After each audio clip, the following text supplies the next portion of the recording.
Indeed, lads, welcome back to another video on the channel. Today I got for you guys a new formation. It's meta tactics and player instructions, that 4-3-2-1 that a lot of people have been talking about. This formation, guys, I'm telling you, it's different defensively and offensively especially. It gives you so many options to go forward, attack, and create goal scoring opportunities to get wins in Fut Champs, rivals, whatever you play in FIFA Ultimate Team. So what we're going to do is run through the tactics and the instructions, and of course gameplay is provided so I can show you guys why and how this formation works and how to use it to your advantage. Come on. So today we are only going to be focusing on this 4-3-2-1 formation alone. So the 4-3-2-1 is kind of like a meta 4-3-3. We all know the 4-3-3 itself in FIFA is just never it. It does not give you that same replication or feeling of the real life teams like Madrid or Liverpool. But this 4-3-2-1 will give you that 4-3-3 in real life feeling, but in FIFA and be meta as well. Running through the tactics real quick though, defensive style set to balanced, width set to 55, and the depth set to 72. Now make sure this is set to 72 because we all know how our defensive line tends to drop into our 6 or 18-yard box. This here will prevent that often in game. So what the 4-3-2-1 offers for you defensively, the defensive shape is very solid. You got the 4 back and the 3 central midfielders, as you can see, that will always be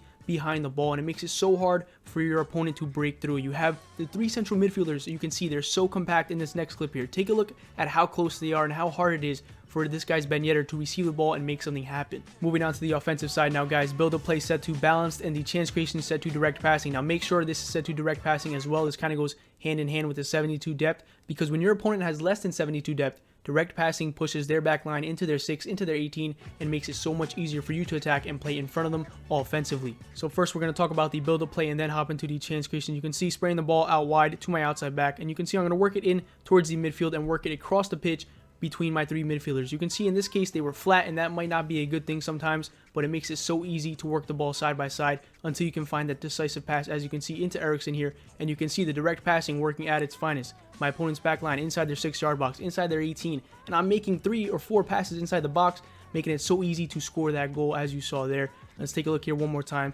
Composure with my midfielders, and we trigger my outside back to go forward, and again, composure.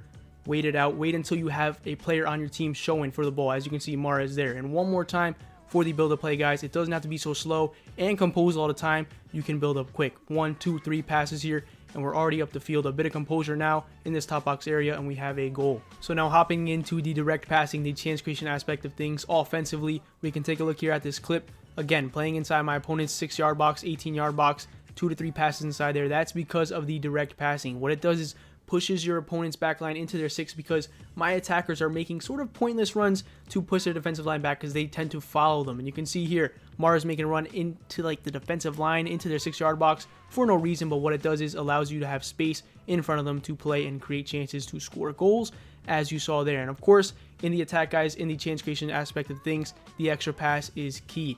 And you can build up very quick with the direct passing, as you see here, 2 to 3 passes to get into goal quick. Samuel Eto'o here, what a banger. We're going to set the width to 50, players in box set to 6, corners 2, and free kicks 1. So in this 4-3-2-1 formation, guys, you're going to want to have certain players with certain qualities in certain positions to give you the best feeling or experience with this formation. That's what we're going to do. I'm going to run through each player and show you guys which ones you should sort of have in each position. So quickly, in the striker position, I have Riyad Mahrez. I am a skiller, so if you're not a skiller, you don't need 5-star skills, but for me and all you other skillers, get a 5-star skiller. Minimum 4-star weak foot, pace, dribbling, and finishing is a must. Strength and passing is not needed. Your left forward and right forward, they need absolute pace, guys. They need to be rapid. 94 plus pace is what I'm talking about. Dribbling, rapid, decent finishing, and better passing than your strikers should have, because I'm telling you, these guys create assists and create goals because they're just so effective going forward. You will see in the instructions the runs these guys make in between your opponent's outside backs and center backs. In that gap is just so effective, and they will get so many chances for you, so make sure they have pace, that way they don't get caught up to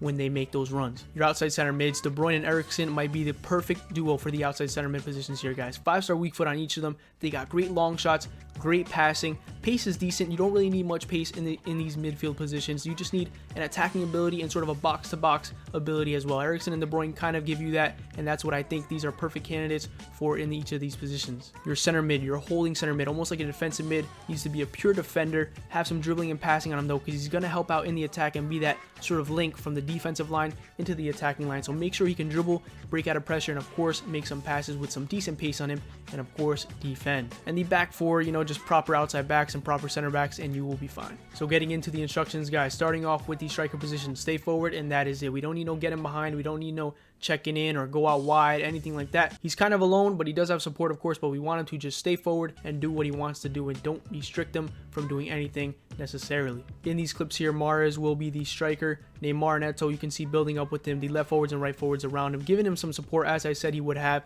But Mahrez is going to just stay centrally, guys. I'm telling you right now, even though I don't have stay central on him, he doesn't really go out wide, or because it's going to be taken up by Eto'o and Neymar, and also the outside center mids when they tend to go forward. So you're going to see now Mahrez is just going to be that supporting striker to check in or also make runs in behind. He's going to need to do a bit of both, some passing and some finishing, of course, more often finishing. The passing, you don't need good passing, as I said before, because he's not really going to be in those positions. He's going to be in positions down the middle to receive the ball and have a strike on goal, or just lay it off simply to your left forward or right forward, or any outside center mids that are going forward. So moving on to your left forward and right forward, they're going to be set to stay forward only, just like your striker. So pretty much your whole front three, just stay forward, and that is it. But your left forwards and right forwards, guys, I'm telling you right now, they are very crucial in the attack, not only in scoring goals, but creating the goals, as you will see right now. So these outside forwards are going to make these runs here that you can see Eto'o making in between your opponent's outside back and center back. Both sides of them, they're both going to be darting in those runs, kind of making like an inverted run, I guess you can say. As you can see, Neymar receiving the ball there and getting in that gap to score a goal.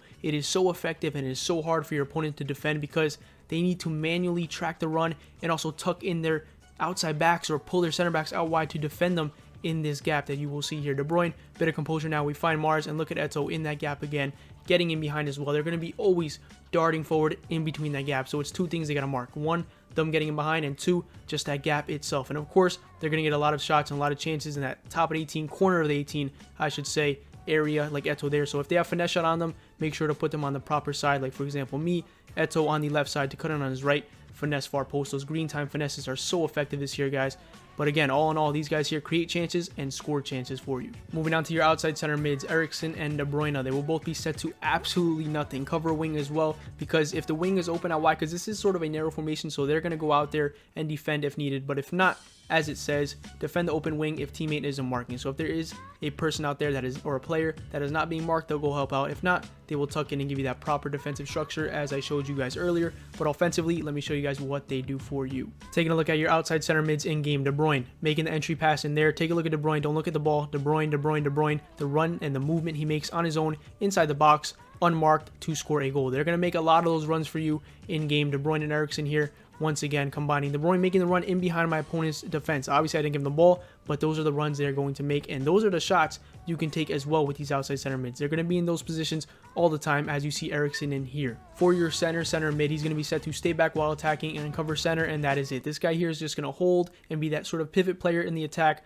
sort of like a pressure relief option, just in case you have too much pressure. He's going to be wide open to play it to him in your attacking third and sort of dictate the play, spraying it out wide or into your center mids or into your striker's feet if needed. Two quick clips on your center mid, Cacaret in this case here. He's being marked, but for the most part, guys, he will not be marked, and he'll always be wide open for you. But here, he created this play on his own to score a goal. And defensively, guys, just be annoying, be aggressive, and get in your opponent's face, as you saw there. And for your back four, guys, your outside back, stay back while attacking and overlap, just in case they go forward and you trigger them. They will make those overlapping runs to give you some width with this narrow formation. Both these center backs I do not touch, and the keeper position as well. Trust your goalkeeper. Don't change anything unless you really have some super secret instruction on him. Go ahead and do so. So that's kind of all I got for you guys today. The 4-3-2-1 formation. It's new meta tactics for you guys. I love trying out new formations, especially this one, because it always surprises me when I finally get those right instructions, those right tactics on it. It really just clicks, and it shows you that this can be like a 4-3-3 real life formation, but in game in a more meta way for FIFA, of course. So other than that, guys, that's all I got for you. Take care.